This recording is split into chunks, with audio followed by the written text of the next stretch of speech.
سفر ہے نا یہ بڑا امپورٹنٹ ہے پاکستان کی فیوچر کے لیے. سو اس لیے ہم خاص طور پہ داد دیتے ہیں اپنے سپریم کورٹ پہ کہ جب بازل ہم نے اپنی گورنمنٹس قربان کی, آئین کو دیکھتے ہوئے وکیلوں کے ساتھ پہلے بیٹھے, وکیلوں نے ہمیں شور کیا کہ 90 دن سے آگے جا ہی نہیں سکتا, پھر ہم نے اپنی حکومتیں قربان کی.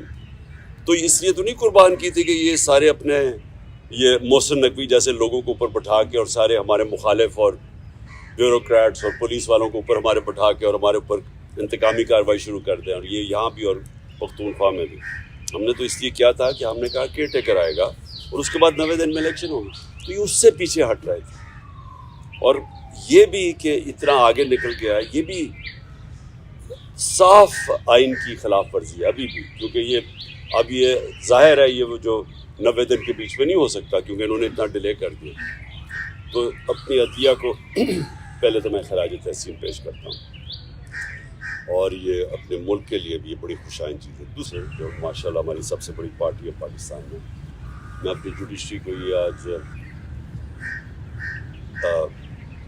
اعتماد دلوانا چاہتا ہوں کہ قوم ان کے ساتھ کھڑی ہے, کہ ان کو کوئی یہ وہ 98-99 میں نہیں جدھر ڈنڈوں مار کے سپریم کورٹ کے اوپر حملہ ہوا تھا اور کچھ ریئیکشن نہیں آیا, بہت بڑا ریئیکشن آئے گا پاکستان کے اندر.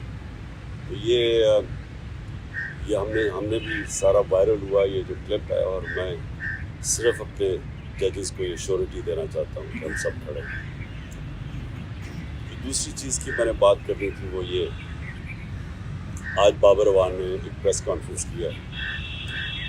دیکھیں پہلے تو خطرہ مجھے کس سے ہے, میں نے جن 3 لوگوں کے نام لیے تھے میرے اوپر جب واردات ہوئی تو میں نے ان تینوں کے نام لیے, تو ہر چیز جو اس کے بعد ہوئی میرے اٹیمپٹ کے بعد وہ مجھے کنفرم کرتی ہے کہ وہ تینوں ملوث تھے اس میں.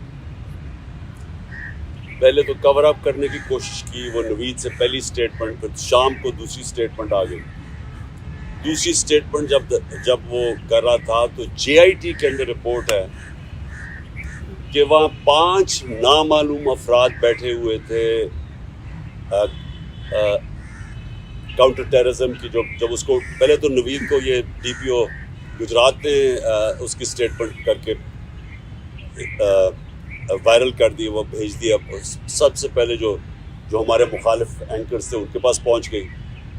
اس کے بعد اس کو اٹھا کے لے کے گئے کاؤنٹر ٹیررزم ڈپارٹمنٹ میں.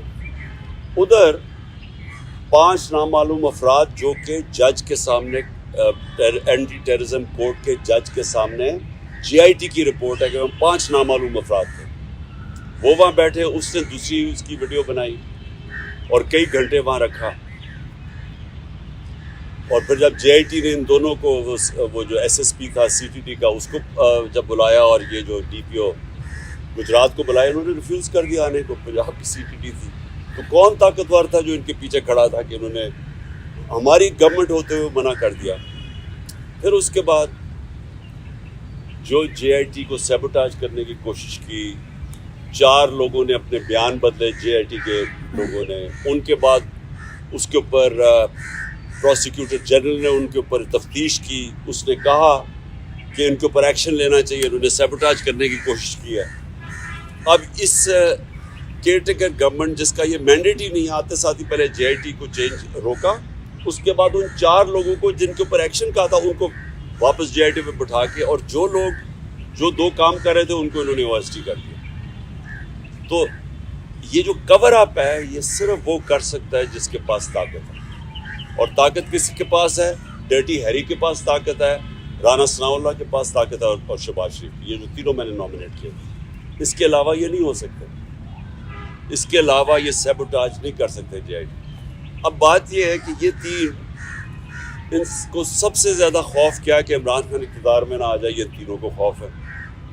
اور یہ 3 پاور میں بھی بیٹھے ہوئے ہیں, اور مجھے سب سے زیادہ خطرہ ان سے. تو میں نے پہلے بھی ٹی وی پہ کہہ بیٹھا ہوں کہ یہ ایک اب دوسرا پلان بنا ہوا ہے